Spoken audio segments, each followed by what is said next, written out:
మేడారం సమ్మక్క సారలమ్మ గద్దెల వద్ద జరిగిన ఒక ఘోర ప్రమాదం ఒక చిన్నారి జీవితాన్ని చీకటిమయం చేసింది.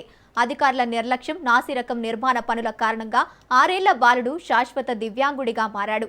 గద్దెల వద్ద ఆడుకుంటుండగా కొత్తగా నిర్మించిన గ్రెనేడ్ దిమ్మ కూలిపడటంతో ప్రధాన పూజారి కుమారుడు యువాను తీవ్రంగా గాయపడ్డాడు. వరంగల్లోని ప్రైవేటు ఆసుపత్రిలో చికిత్స పొందుతున్న ఆ చిన్నారికి ఇన్ఫెక్షన్ సోకడంతో ప్రాణాలు కాపాడేందుకు వైద్యులు బాలుడి ఎడమ కాలును తొలగించాల్సి వచ్చింది. సుమారు 251 కోట్ల రూపాయల వ్యయంతో చేపట్టిన పనుల్లో జరిగిన అవినీతి వల్లే ఈ ఘోరం జరిగిందంటూ భక్తులు, స్థానికులు మండిపడుతున్నారు. రైట్, ఇదే అంశానికి సంబంధించి పూర్తి డీటెయిల్స్ మా ప్రతినిధి చంద్రశేఖర్ ఫోన్ ఇన్ ద్వారా అందిస్తారు. చంద్రశేఖర్.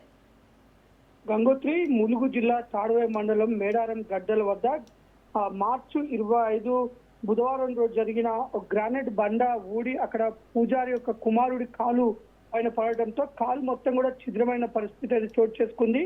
ఆ సమ్మక్క ప్రధాన పూజారి కుమారుడు యువన్కి తీవ్రంగా గాయాలవడంతో అతన్ని వెంటనే ఉటావుటిన హాస్పిటల్ తరలించారు. వరంగల్లోని ఒక ప్రైవేటు హాస్పిటల్లో జాయిన్ చేసి ఆయనకు మెరుగైన చికిత్స అందించినప్పటికీ కొంత కాలుకి ఇన్ఫెక్షన్ సోకడం వల్ల డాక్టర్లు ఒక బాలుడి యొక్క ఆరోగ్యం పరిస్థితి గమనించి వెంటనే కాలు తీసేయాలని నిర్ణయించుకోవడంతో ఒక కాలు తీసివేయడం జరిగింది. దాంతో పూర్తిగా శాశ్వత వికలాంగుడిగా మారిపోయాడు. మొదటి నుంచి కూడా మేడారం పనుల విషయంలో, నాసిరకం పనుల విషయంలో పలుమార్లు కూడా ఆరోపణలు రావడంతోనే ఇప్పటికీ 2 సార్లు కూడా ఈ గద్దెల ప్రాంగణంలో ఆ గ్రానైట్ దిమ్మ పడిపోవడం జరిగింది. గతంలో కూడా జాతర అయిపోయిన తర్వాత కూడా ఈ గద్దె ఈ విధంగానే కూలిపోవడంతో పెను ప్రమాదం తప్పింది. ఈసారి ప్రధాన పూజారి కుమారుడే గద్దెల వద్ద ఉన్నప్పుడు అది ఒక్కసారిగా రాలిపై కాలు మీద పడింది. 251 కోట్లు వెచ్చించి కోట్లాది మంది భక్తులు వచ్చే మేడారం గద్దెల ప్రాంగణంలో ఇలాంటి ప్రమాదం చోటు చేసుకోవడం, ఇది జాతర సమయంలో లేదా భక్తులు రద్దీగా ఉన్న సమయంలో ఇలాంటి ప్రమాదం జరిగితే పరిస్థితి ఏంటి, ఎంతమందికి ప్రమాదం జరిగే అవకాశం ఉంటుందనే ఆరోపణలు అయితే వస్తున్నాయి. ఇప్పటికే మొత్తం గద్దెల ప్రాంగణం మొత్తం కూడా భారీ గ్రానైట్ దిమ్మలతో ఏర్పాటు చేయడం జరిగింది. ఈ యొక్క గద్దెల ప్రాంగణం అభివృద్ధి కోసం, పునర్నిర్మాణం కోసమే ప్రభుత్వం 101 కోట్లు పైగా వెచ్చించింది. ఈ పనుల విషయంలో కొన్ని ప్రదేశాల్లో నాసిరకంగా ఉన్నాయి.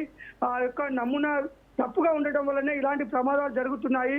ఒక పూజారి యొక్క కుమారుడు చిన్న వయసు, ఆ వ్యక్తి ఇప్పుడు శాశ్వత వికలాంగుడిగా మారిపోవడంతో ఎవరు దీనికి బాధ్యత వహిస్తారని ప్రతిపక్షాలు కూడా డిమాండ్ చేస్తున్నాయి. ముఖ్యంగా సమ్మక్క పూజారులు కూడా డిమాండ్ చేస్తున్నారు. ప్రభుత్వం కొంత ఈ విషయంలో ఇప్పటి వరకు కూడా ఎలాంటి స్పందన ప్రభుత్వం సైడ్ నుంచి కానీ ప్రభుత్వ అధికారుల సైడ్ నుంచి కూడా రాలేదు. ఒక సమ్మక్క ప్రధాన పూజారి ఆ గడ్డ యొక్క గ్రానైట్ దిమ్మబడి కాలు కోల్పోయినప్పటికీ అధికారులు ఎవరు కూడా స్పందించలేదు. ప్రభుత్వం కూడా ఎలాంటి స్పందన అయితే లేదు.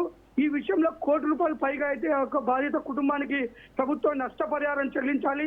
అలాగే నాసిరకం పనుల విషయంలో దీనికి ఈ యొక్క పనుల్లో కొంత ఈ యొక్క బాధ్యులైన వారిపైన కూడా కఠినంగా చర్యలు తీసుకోవాలి.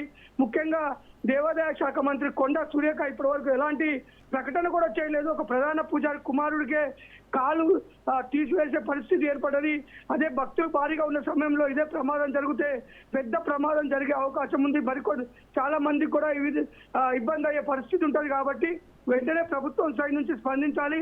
ఈ బాధిత కుటుంబానికి ₹1 కోటి పైగా ₹1 కోటి పైగా నష్టపరిహారం కలిగించడమే కాదు, ఇలాంటి నాసిరకం పనుల్లో భాగస్వామైన అధికారులపై కూడా చర్యలు తీసుకోవాలని అయితే ఇటు ఆదివాసీ సంఘాలు, సమ్మక్క సారలమ్మ పూజారులు కూడా డిమాండ్ చేస్తున్న పరిస్థితి ఉంది. గంగోత్రి.